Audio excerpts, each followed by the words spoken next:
Okay, Chair. Thank you. Good afternoon, everybody. Good afternoon. Good afternoon, everybody. Welcome to the Ethical Standards and Member Development Committee. I would ask all attendees to tune in to mute their microphones unless they have been invited to speak. If anyone wishes to speak, please use the hand up icon in the message bar or send a message using message icon in the middle of screen indicating your wish to speak.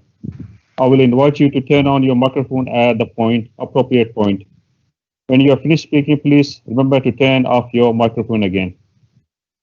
Following questions and debate, in order to make a decision on the item, I will ask the Democratic Services officers to ask each member of the committee whether they are for or against the proposal, or if they wish to abstain.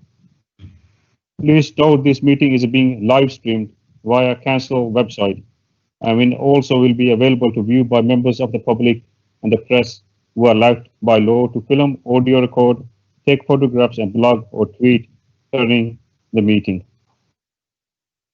Before we start, I ask all members of the committee present to introduce themselves themselves in turn. I will start with myself. I am Councillor Sahur Ahmed. I am Vice Chair of Ethical Standards and Member Development Committee. Councillor Akhtar, she's in here. She's not here. Councillor Dalu. Councillor Dalu, member of the committee, West Central Ward. Thank you. Councillor Havikan. Hello, Sandra Heavyken, member of the board and councillor for Tividale. Thank you. Councillor Peter. Councillor Peter Hughes, member of the Ethical Standards and Member Development Committee and also represent Wednesbury North Ward. Thank you. Councillor Linda. Thank you, Chair. Councillor Linda Horton, member of the committee and Sneddick Ward member. Thank you. I think Councillor Sim is not with us today, if I'm right. Okay. We also joined by two independent persons, and I will ask them to introduce themselves. John.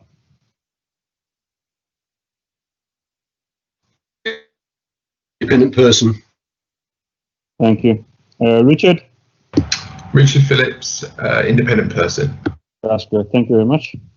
Let's now move on to the agenda. Any apologies for absence? Yes, Chair. Councillor Sims and Councillor Akhtar. That's good. Thank you. The minutes of previous meeting of the meeting held on 29th June as a correct record. Can I ask somebody to move that, please? I'll move it, Chair. Thank you. Can I second it, please? Second it.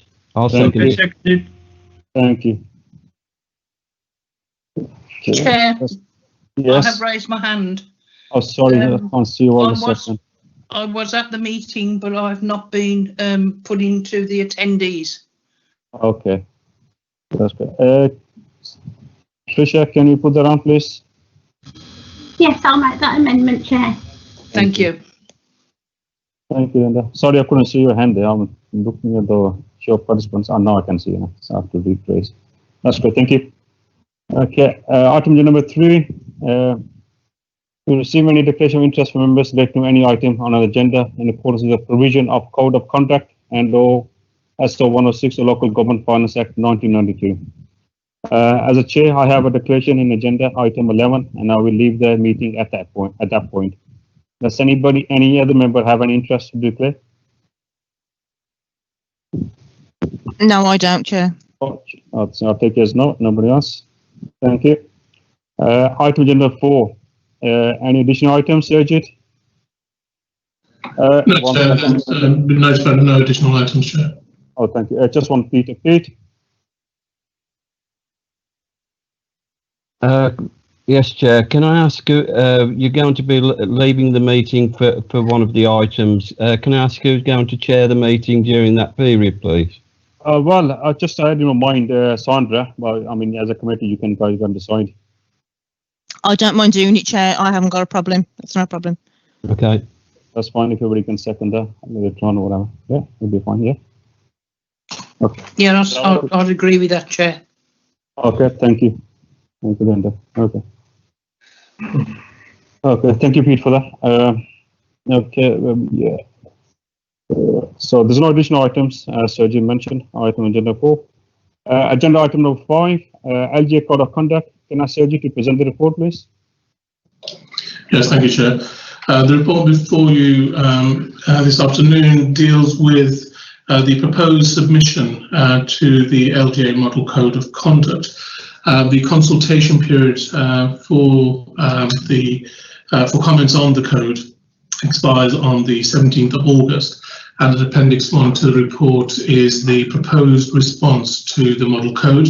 The code response has been prepared following discussions with the Standards Working Group on the 27th of July. The code has come about as a result of the Committee on Standards in Public Life undertaking a review into ethical standards in local government in 2018. And they published their report at the beginning of January 2019. And the first recommendation in that report was that the local government ethical standards section of the Local Government Association be tasked with drafting a model code for consideration. The LGA have duly done so, and they have published that code for consultation.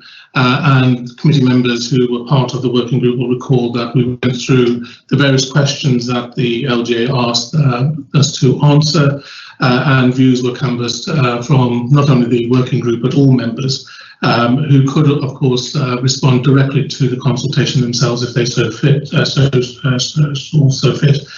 position is that the consultation response, and I won't go through it in detail unless Chair you require me to, is set out as I said, Appendix 1. And I asked the committee to consider the draft proposal draft response, and if you're content with the proposal, to approve that in order that I may submit those submissions to the LGA before the 17th of August. Thank you, Chair. Thank you, Sergeant. I mean, we went through, as you said, through the working group, all the question and answers, and I think we put on to everybody else. Did anybody, Sergeant, come back to you any extra information or guidance or anything they wanted input or? Chair, I've had no further comments or views being expressed to me in relation to the draft code. So the proposal is very much set out in Appendix 1, which I hopefully have captured the discussion that took place at the working group and the views that were expressed by members. Okay, thank you. Let's open to any questions or anybody got any questions on this? On LGA proposal or recommendations we are putting forward to LGA? Chair, there are, sorry, I didn't put my hand up there. I do apologise. There are a few typos within the document. I wouldn't intend to go through them now, but if I could come back and perhaps point them out to Tricia afterwards, possibly. That'd be good. Okay. That's fine. Thank you for that, Pete. All right. Thank you. Anybody ask any questions on that? No? Okay. No, Chair, no. That's good. Are we happy to, well, let's go to the, move into the vote then.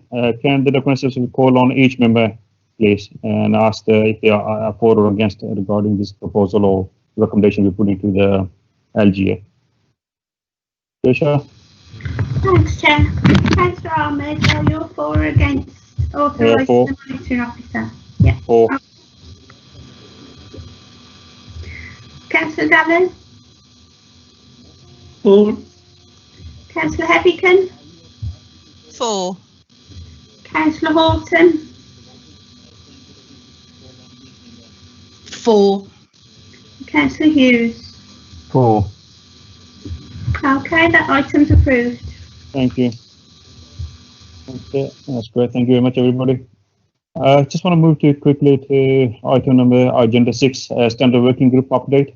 To provide update on methods considered by standard working group and to consider the scope or methodology of the review. Sergeant, can I give a report, please?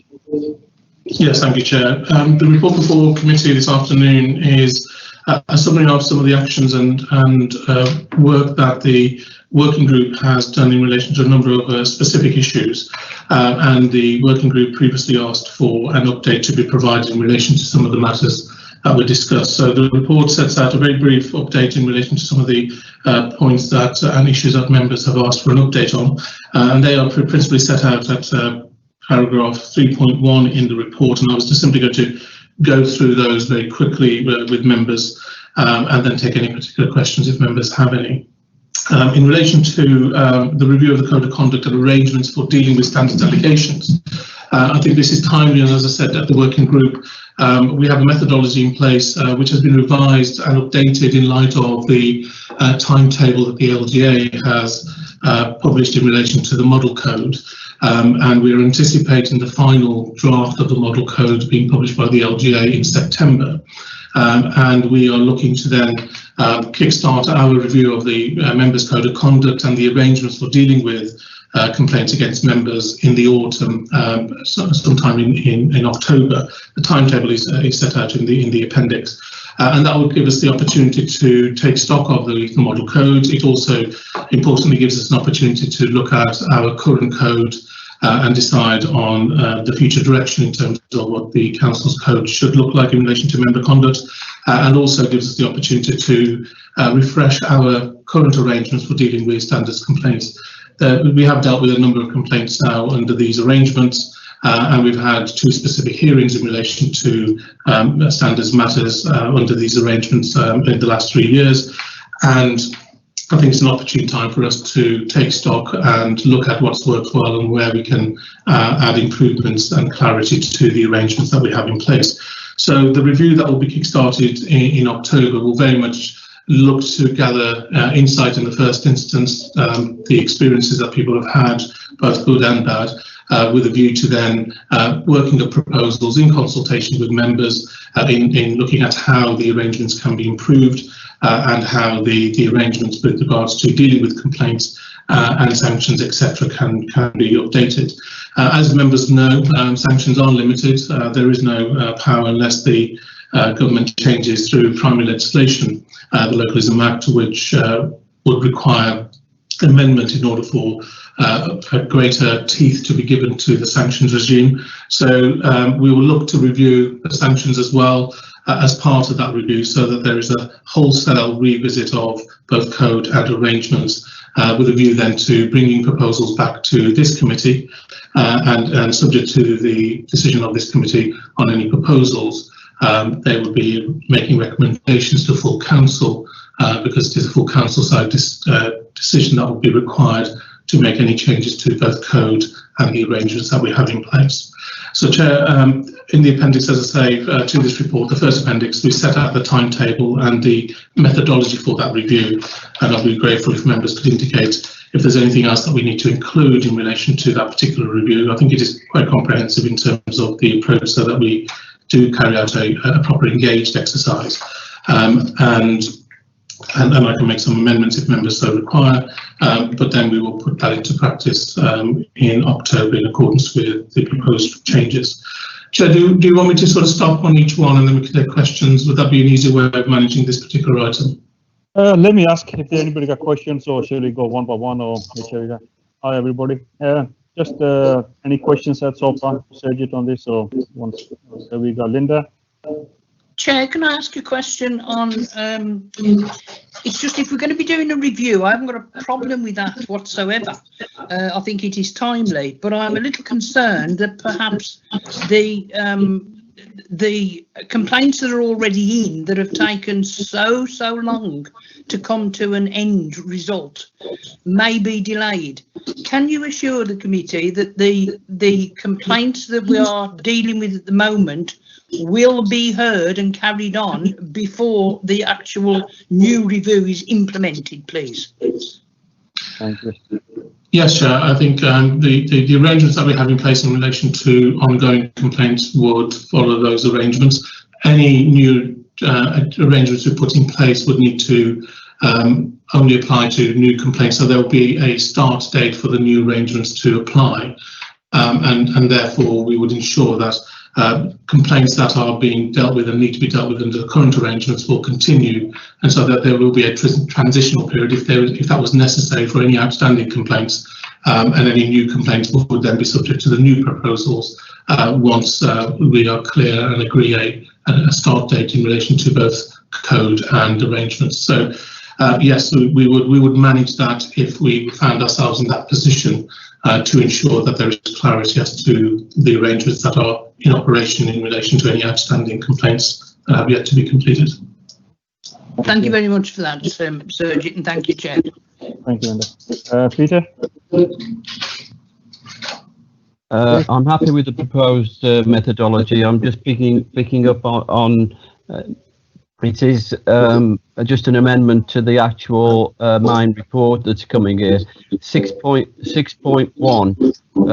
It says that there are no direct resource implications, and then goes on to mention about the introduction of DBS as a future policy decision. Can I also point out that should there be a future policy decision come to on the remuneration of independent members, that would also have financial implications as well. So that should have been included in that particular section. Yes, absolutely. I understand the point being made. It's just that we're not asking for decisions to be made in relation to DBS checks today. So in that sense, there wouldn't be a financial impact, but I do take the point Councillor Hughes for clarity, should have included both. Zara, Peter, thank you. Anybody ask any questions? Okay. Just a quick clarification from everybody. Just say yes or no, one or two people, members, please. Shall we go one by one with this item, or shall we just overall be happy with that? We all read everything. Shall we just go for recommendations approved? Chair, I was going to suggest that I go through each of the other areas of focus that the committee needs to look at following the working group's direction. And so the next one was DBS checks, and maybe at the end we can deal with any votes in respect of any amendment needed to the recommendations in the report, or if there's anything else that we need to take a specific vote on. But if you're happy, I was going to suggest we move through the list on paragraph 3.1. Yeah, that's fine then, please. Yeah, that's fine. 6.1. If everybody happy with that.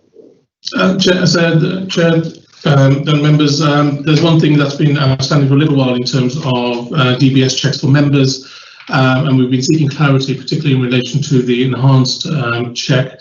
Having looked into this matter in a bit more detail, the basic check is available for members to undertake, but obviously it's not as effective as the enhanced, and the enhanced check does require a much more strict and rigid criteria to be met, which is where it's unlikely that members will meet that particular threshold. So one option that we'll be putting forward to the working group for consideration at its first meeting in October will be to explore whether the basic check provides the level of benefit and assurance that members are looking for in relation to undergoing DBS checks. And I can also explain and go into more detail with regards to the criteria into the enhanced checks and what the qualifying criteria is for that to be undertaken. So I'm hopeful that in the early autumn we will be in a position with members to agree our position with regards to DBS checks. I am aware that it does vary from council to council. Some councils do basic checks at the start of terms of office for members, and therefore it's on a 4-yearly cycle. Others do it every 3 years, and some more patchy than that. So it gives one of the pieces of work that we're still doing is just collating some more historical background information from other local authorities, just so that a more informed view can be taken by members when you consider this particular issue.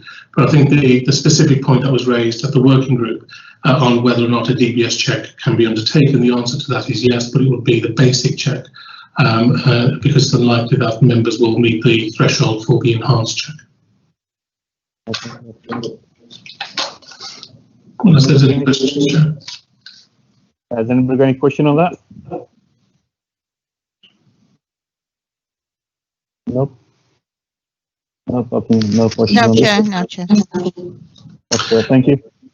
Chair, the next one is in relation to register of interest, and one of the areas that we were focusing on was whether our CMIS system would have the facility to be able to enable members, whether through CMIS itself or the new member portal, to enable members to revise their register of interest themselves.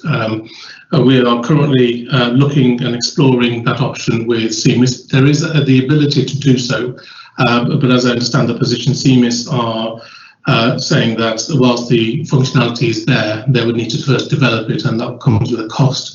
And some further time that would have to be invested by them in order to enable that functionality to be brought online. We are exploring that option with them to understand exactly what the cost would be, and colleagues in Dem Services are also liaising with ICT to see whether the alternative to that could be development of the member portal to enable members to make updates to their register, or at least notify through the portal changes to their register in order for the CMIS system then to be updated. So I'm hoping that for a future meeting of either of this committee, but more likely the working group, we're able to provide more detail on the two options that we're exploring at the moment on that particular functionality.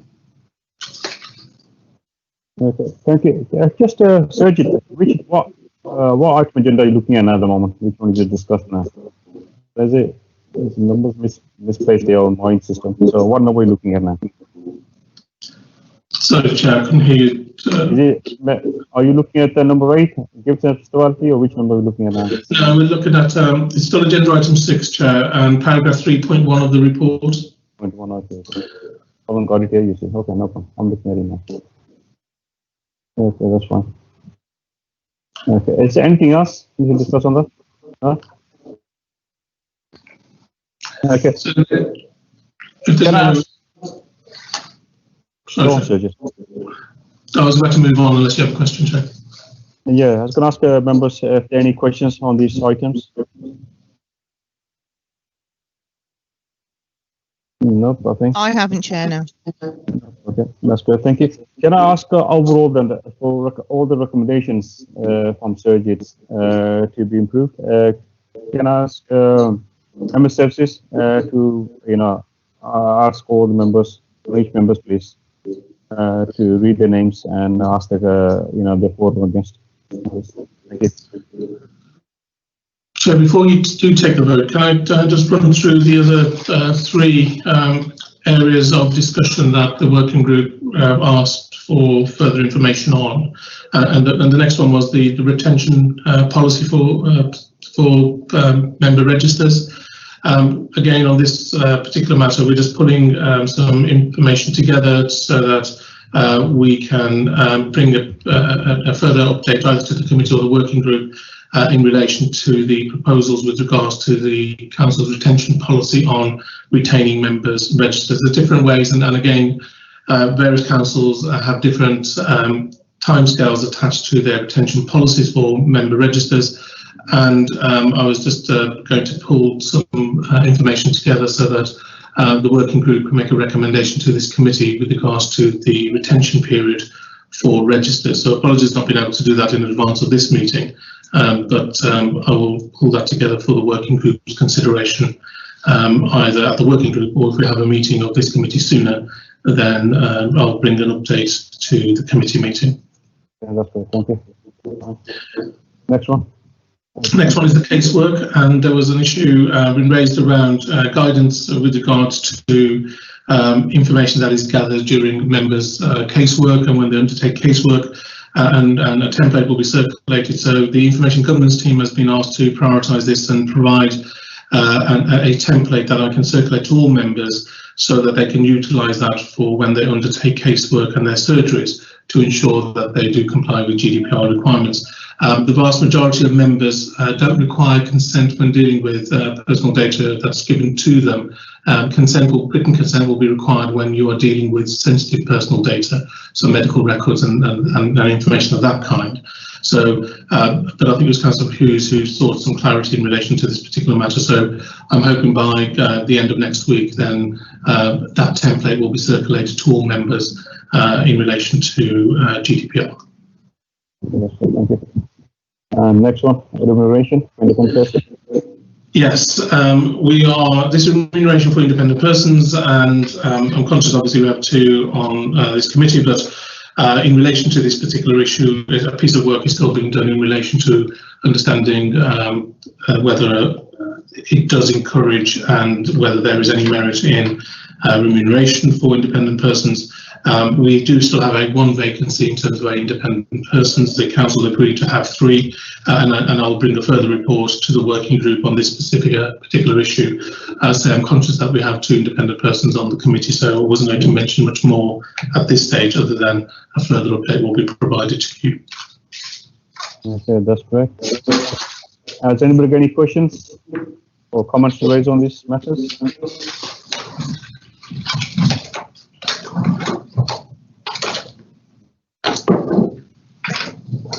As you know, okay. Shall we move to vote now? Can I ask the Democratic Services Officer Fisher take a vote, please? Thank you, Chair. This is in relation to approving the methodology for the review of the code and the arrangements for the working group. Yeah. If you could let me know if you're for or against. Councillor Ahmed. For. Councillor Dalu. Councillor Heavington. 4. Councillor Horton. 4. Councillor Hughes. 4. Councillor Akhtar joined the meeting. Councillor Akhtar. 4. That's approved, Chair. Thank you. Thank you.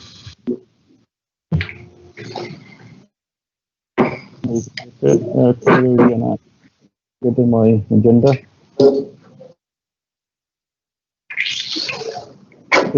Item agenda number 7. Member Development Program. Can I ask Phil to present the report, please?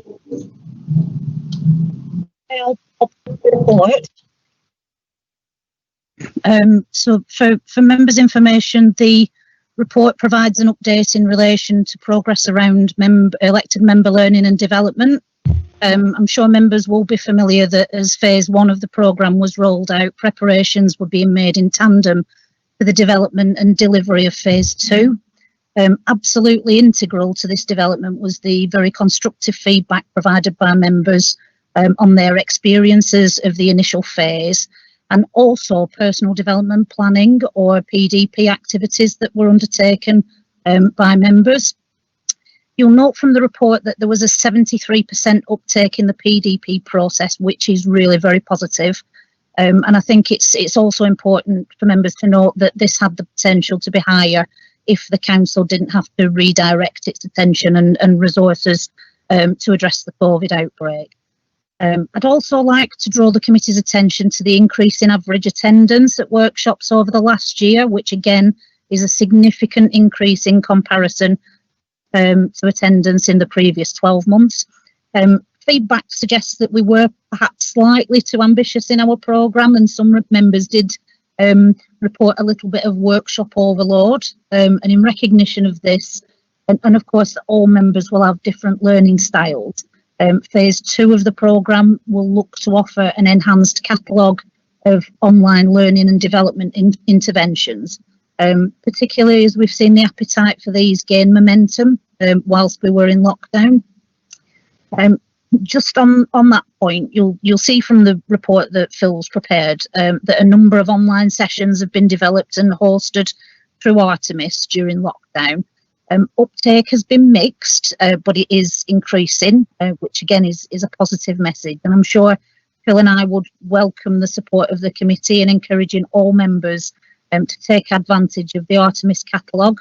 And some sessions have focused specifically on COVID-related impacts. Just returning to look at phase 2 of the programme, this is very much about building on the council's experiences from phase 1 and tailoring the offer to better meet the identified needs of members. At the moment, there is a cross-service piece of work going on to design development interventions for members in specific roles. So, for example, scrutiny members or cabinet members. And with a view to the 2021 elections, which we're hopeful will still take place, the new member induction and support officer offer is also being reviewed and revised.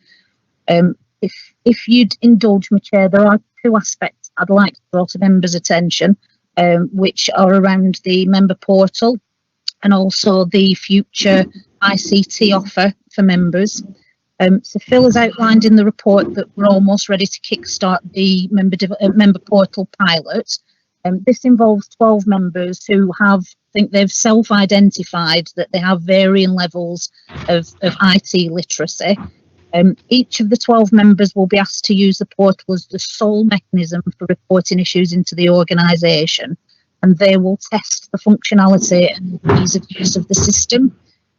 Member services and the digital transformation team are working really hard to finalise arrangements for the pilot so that it can start early in September, and then depending very much on the feedback and any required changes to improve portal, we are looking to roll out the portal to the remaining members from January 2021 onwards.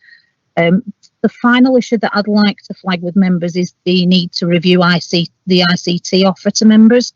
As we've been undertaking so much more activities electronically, there's been an increasing call from members to be issued with corporately managed devices. So we're proposing initially to use the portal pilot group of members as a focus group, so that we can have those conversations around what that offer should look like going forward. And we're obviously very keen to progress this at a pace so that we are ready for a new member intake potentially in May 2021. I think I'll stop there, Chair. Phil and I are more than happy to take any questions. Thank you. That's great. Thank you, Elaine. Can I ask Sandra's got a hand up? Sandra? Thank you, Chair. It's just a suggestion, but as it's a member portal, shouldn't the members of this committee be part of that trial? I mean, I know I've put my name forward because I did it at the very first meeting when this was shown to us, but shouldn't, all of us on this committee be part of this trial? I second that proposal as well. I think that's very right. We should be. Okay, thank you, Pete. Linda?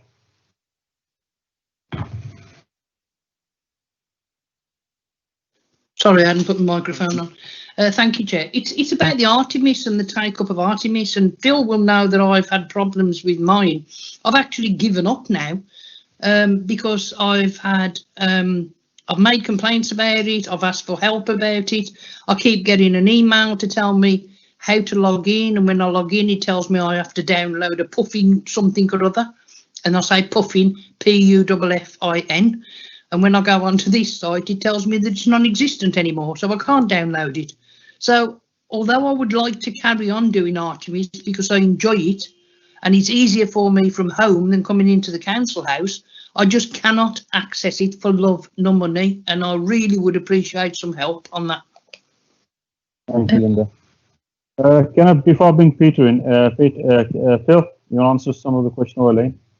Certainly with regards to Councillor Horton's question, I would like to sort of speak to Councillor Horton offline from this meeting, because obviously we are experiencing some members come forward with issues around Flash Player, issues around certain Artemis modules, and I've been in touch with the Artemis team over the past few weeks since some of these issues have emerged, and we've been contacting the actual developer who developed Artemis for some further information and guidance on this, and we're also working with ICT colleagues on this as well. Apparently some of it is device led, so we need to find out exactly what devices members are trying to access Artemis on, because that could be a contributing factor. And I know other councillors have come to me directly with issues. It seems to be certain modules and not others as well. So if Councillor Horton's willing, I'd like to take this offline with her and maybe speak directly with her and the Artemis team to see if we can get some sort of independent intervention. Is that okay, Councillor Horton? Yeah, that's fine, and I'd really appreciate that, Phil. Thank you very much. Thank you. The second question, I think it was from Sandra regarding all these members of this committee getting involved with the new portal. Elaine or Phil?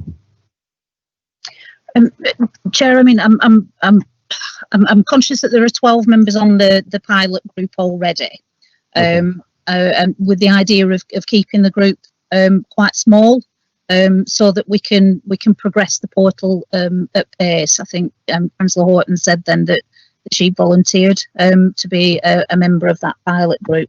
I think we could probably look to expand membership to of the pilot group to about 15 members, but once we start to get beyond that size, it starts to become a little bit fractured. But absolutely, if there are members of the committee that would like to volunteer, then certainly we'll take that away. Okay, I think you, as you said, you've already got 12 members, which originally was highlighted to all the members last year when we did a training, and we were shown exactly what you guys are going to do this regarding the report and new setup and everything in digital. And I think quite a few members, as you said, put forward the names. So I think we'll see if we can create some more spaces. If not, I think 12 will be more than enough. But let's go to question to Pete. Pete, anything? Peter? Yeah, a couple of things to reinforce that. I think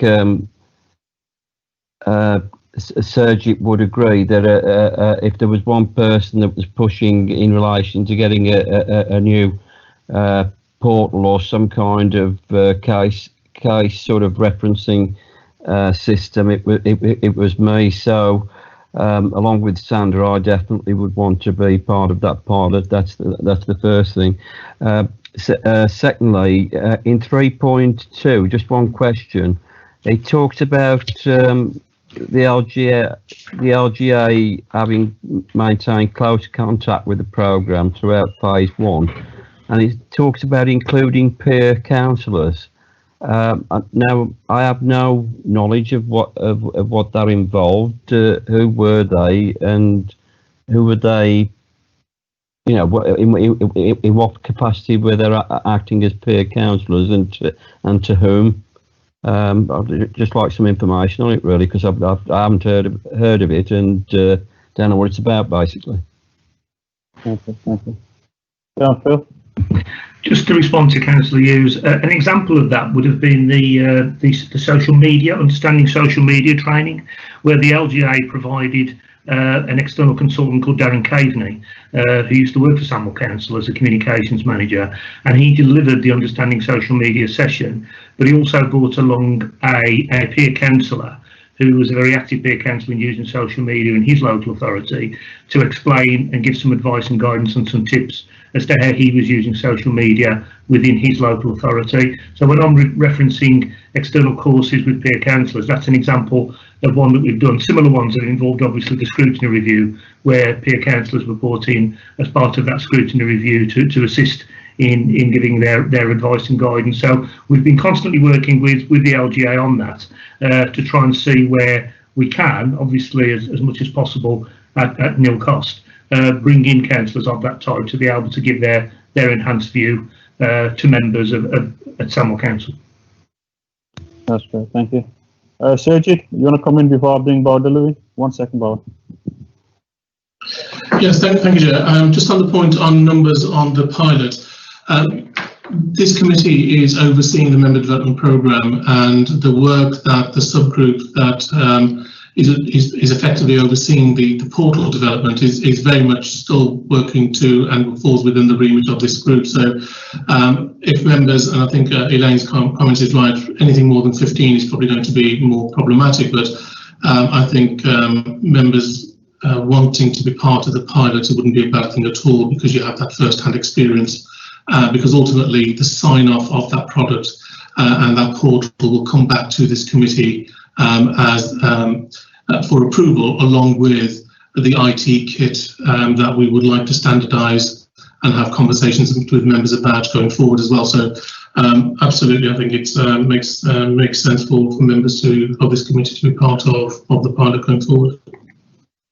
Okay, then. All right, then. Can we consider then? I mean, we already got 12 anyway. We got 3 more members. So would you, Sandra's really put a name down? Pete is after Pete and myself.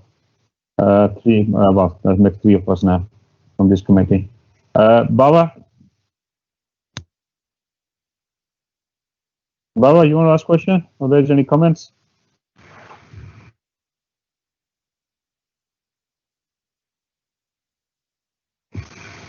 Hello, Baba, you had a raised hand before? Abdullah?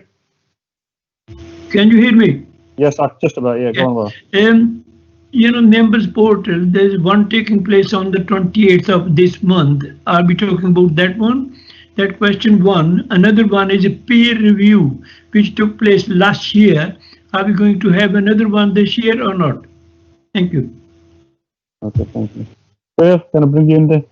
Yeah, just to explain, Councillor Ahmed, that Councillor Dalu is actually on the pilot. I just wanted to confirm that with you. So he was obviously a representative from this committee that's actually on the pilot. With regards to the LGA peer review, I'm not sure at this stage, and Sergio may be able to answer that, or Elaine. I'm not sure that there's any whether there's any planned LGA peer review at the moment, maybe possibly due to the current COVID-19 issue. Okay, thank you. Sandra, before I bring Sergio in. Yes, thank you, Chair. Can you tell us who has actually put their names down for the pilot? And can we, if possible, remove some of those people to allow this committee to do the pilot? Because I know when we had the demonstration earlier on that myself and Councillor Sims put our name forward, as did Councillor Dalu, but could we possibly remove people and then replace them with members of this committee? Okay. Before I bring Phil or Sergio in, I mean, as I mentioned there, I mean, they already got 12.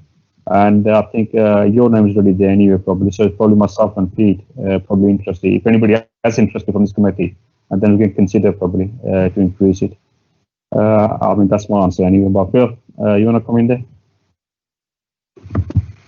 I'm quite happy to consider Councillor Harrigan's comments, obviously, and can go back and revisit the pilot group membership at the moment.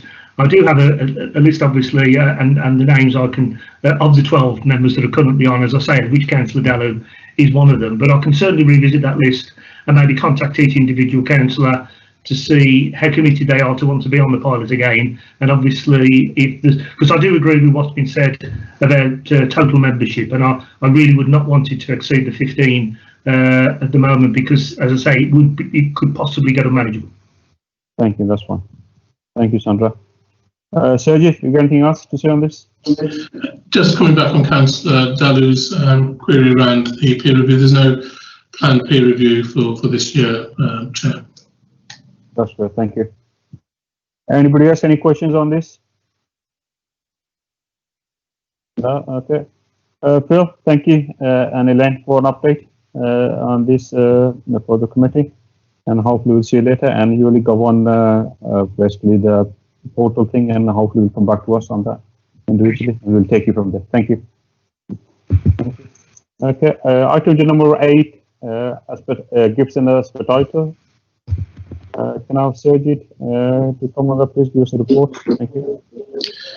Thank you, Chair. Yes, this is one of your standing items on committee agenda going forward, and that's in response to the best practice recommendations that were put forward by the Committee on Standards in Public Life when they did the review of local authority ethical standards arrangements. And so you'll find that we will have this item on each agenda. They have a recommendation that we should review our gifts and hospitality register quarterly, and if you're content to have this as a standing item, which probably makes it easier for us to review the gifts and hospitality register, then hopefully that's sufficient for the purposes of complying with their best practice direction. So the report just gives you details of the disclosures that we have had in relation to gifts and hospitality, and you'll see them there. There's only 2 entries or 2 notifications that we've had at Appendix 1, Chair, and unless there's any questions in relation to this particular item, it's there for you to note, Chair. Thank you. Have we got any questions or comments on this?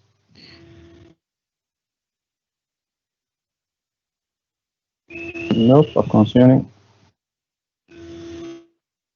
Nope. Zababa, yourself, you saying anything or?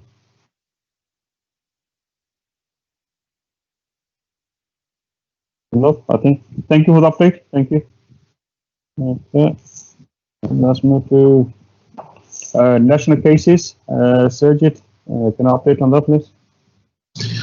Yes, Chair, again, another standing item that we bring is just for your information, but it's a helpful item because it gives you a little bit of insight into what may be happening in other parts of the country in relation to standards matters and member conduct. And at Appendix 1, there is just the one case to bring to your attention, and it relates to a racial slur and a councillor being suspended in relation to that.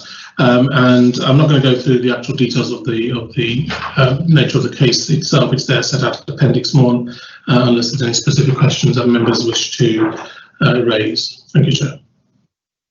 That's good. Thank you. Any questions or any comments on item number 9, national case, or anything else you need to say? Anybody? Any members? No, Chair. That's good. Okay, thank you very much. Item number 10, work program for 2020 and 21. Sergit. Thank you, Chair. Again, a report that you received just to update your work program. It has been updated to reflect the refresh in terms of the work that we'll be doing and what's anticipated to be brought to your committee meetings on the 25th of September and the 4th of December, and over the page, at page 130 of your agenda on the 5th of March. And Chair, it's an opportunity for committee members to either amend, to either take off or indeed include any additional items on the work programme. Thank you. Okay, any comments or any suggestions?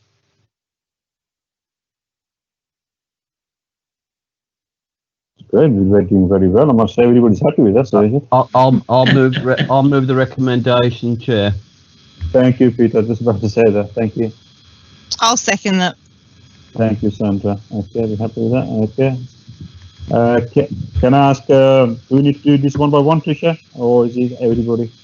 Thank you, Chair. This is seeking approval to the work programme for the remainder of the 2021 municipal year. Councillor Ahmed, are you for or against? For. Councillor Dallow? Councillor Dallow, your microphone's muted. For. Councillor Heavycombe? For. Councillor Horton? For. Councillor Hughes? For. Councillor Akhtar? For. Thank you, that's approved, Chair. That's good. Thank you very much. Everybody, thank you very much for your time. I will leave the meeting now as I got interest in number 11 agenda, and I think Councillor Sandra, I think, or some will take care of that. As a members, you guys can decide on that. Thank you. Thank you, Chair. Right, agenda item 11, allegations updates. Sergit, can you present the report, please?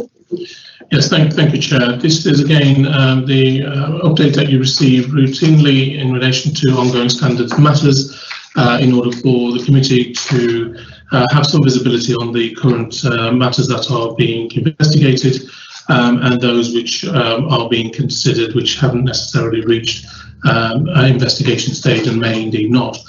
So Appendix 1 sets out the schedule of complaints for members' consideration. The information has been anonymised so that we're able to progress matters as effectively as possible. You'll note from the update provided that there are, of the 7 ongoing investigations, there are effectively 5 of those are linked cases, and I say 5 because there's another one that is linked to the first case under the heading Other Matters. So there are 6 matters that appear on the schedule that are actually linked to matters that are ongoing. So, Chair, I wasn't going to go through each case in detail. We can't discuss the details of each case, as I'm sure members appreciate, but we'll take any questions if members have any. Members, do you have any questions for Sergit? Oh, Peter. It's not a question, it's more of a point, actually, Councillor Applicant, insofar as some of these cases, as we know, have been long-standing and have been dragging on as Councillor Horton pointed out earlier. And my concern is that we set some kind of time, or you know, we should have targeted times really to try and complete these investigations by. I think it would be good practice. We've got the 6 cases in front of us now. Can we look at perhaps putting a target time by which they could be completed? I know some things may well get in the way of it being achieved, but can we set a target for them, each and every one of them, please? Sergi, do you want to respond to that? Yeah, Chair, I understand the point Councillor Hughes makes, and it's a valid one. To be able to set a target for each case when they are in train is probably the difficulty in terms of being able to include a realistic timetable, or one that is likely to be of benefit. I think, if I'm honest, the whole issue around how do we ensure complaints are dealt with expeditiously, and reinforcing and probably revisiting obligations on the parties concerned, including myself in that. I would suggest that we look to have that conversation as part of the refresh of the Code of Conduct and the arrangements. I take the point that Councillor Hughes makes that we need to make sure that these matters are progressed effectively and expeditiously, and I will endeavour to do that. But to set a timetable now without you having understanding of the timetable and the issues in each case, I think it'll be very difficult for us to set a meaningful timetable. And there's always a risk that by doing so we prejudice an ongoing matter, because there are a number of issues that are live in these cases, which are very different to each case. And if you would prefer, and I would recommend instead that you pick this issue up as part of the refresh of the arrangements, whereby we can actually have a more detailed conversation, actually look at the whole timeline of dealing with complaints from start to finish, and look at how we can tighten up timeframes and obligations on individuals, all parties concerned, to ensure matters are dealt with as expeditiously as possible, whilst ensuring rules of natural justice and fairness are maintained. Thank you, Sergi. Pete, do you want to come back on that one? I do really, yeah, because if they're long outstanding ones, surely we should be saying, well, you know, it's been going on for what, 12 months or 18 months, and we know definitely with a couple of these that's definitely been the case. They've got 19 at the end of them, which points out that they're over 8 months old, doesn't it?